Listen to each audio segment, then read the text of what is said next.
Assalamualaikum warahmatullahi wabarakatuh. Selamat pagi anak-anak. Pagi, luar biasa. Bagaimana kabarnya hari ini? Alhamdulillah, luar biasa. Allahu Akbar. Baiklah anak-anak, hari ini kita akan belajar tentang materi kisah Nabi Muhammad SAW membangun kota Madinah. Sebelum kita mulai pelajaran, mari kita berdoa dulu. Bismillahirrahmanirrahim.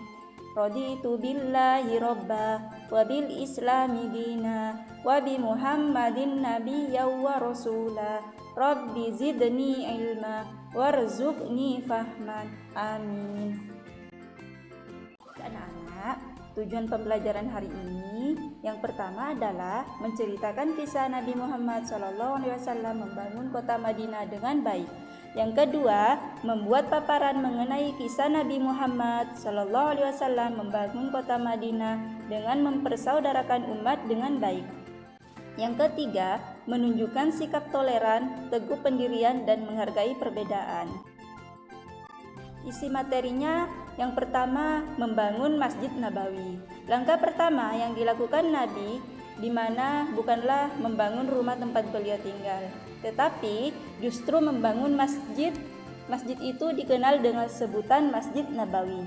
Lokasi yang dipilih adalah tanah tempat unta menderung pertama kali.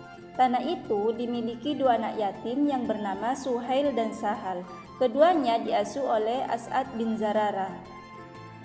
Lalu ditempatkanlah arah kiblatnya yang saat itu masih menghadap ke Baitul Maqdis.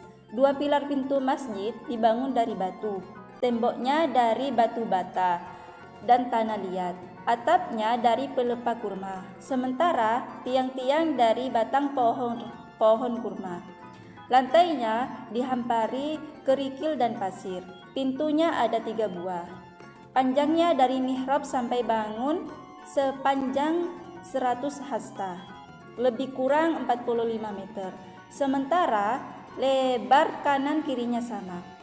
Pada masa itu, masjid bukan saja tempat ibadah sholat jamaah 5 waktu dan sholat jamaah saja, akan tetapi juga sebagai tempat Nabi menyampaikan wahyu kepada para sahabat, menerima ajaran Islam dan arahan dari Rasulullah, tempat berkumpulnya para kabilah yang sudah lama tercerai-berai akibat perang saudara pada zaman jahiliyah. Tujuan Nabi Muhammad SAW membangun masjid: 1. Sebagai pusat kegiatan umat Islam. 2. Sebagai tempat bermusyawarah untuk menyelesaikan masalah umat. 3. Sebagai arena latihan bela negara dan pengobatan kaum muslim. 4. Serambi Masjid Nabawi juga menjadi tempat penampung ahli al-suf. Selanjutnya, menjalin ukhuwah. Orang-orang yang hijrah dari Mekah ke Madinah disebut dengan muhajirin. Persaudaraan sesama muslim sebenarnya sudah ada sejak di Mekah. Namun karena keadaan baru di Madinah ini, Rasulullah menjalin ukhuwah antara kaum muhajirin dan ansor. Setelah proses hijrah yang panjang dan penuh dengan rintangan, Rasulullah berhasil sampai Madinah. Salah satu langkah yang dilakukan Rasulullah adalah mempersaudarakan para sahabat ansor dan muhajirin.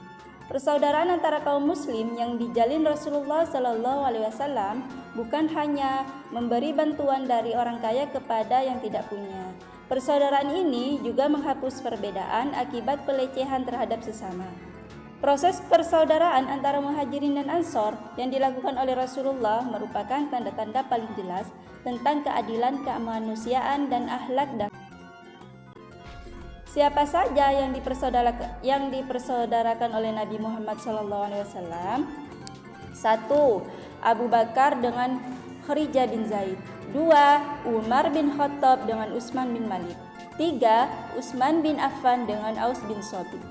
4. Talha bin Abdullah dengan Ka'ab bin Malik. 5. Hamzah bin Abdul Muthalib dengan Zaid bin Harisah. 6. Ammar bin Yasir dengan Huzaifah bin Al-Yaman. 7. Salman Al-Farisi dengan Abu Al-Dardah. Selanjutnya, menggalang kerukunan. Setelah proses hijrah yang panjang dan penuh dengan rintangan, Rasulullah berhasil sampai Madinah. Salah satu langkah yang dilakukan Rasulullah adalah mempersaudarakan para sahabat Ansor dan Muhajirin. Persaudaraan antara kaum muslim yang dijalin Rasulullah Shallallahu Alaihi Wasallam bukan hanya memberi bantuan dari orang kaya kepada yang tidak punya. Persaudaraan ini juga menghapus perbedaan akibat pelecehan terhadap sesama. Proses persaudaraan antara Muhajirin dan Ansor yang dilakukan oleh Rasulullah merupakan tanda-tanda paling jelas tentang keadilan kemanusiaan dan akhlak dalam Islam. Terima kasih, sampai di sini penjelasan tentang materi kisah Nabi Muhammad SAW. Saya akhiri. Assalamualaikum warahmatullahi wabarakatuh.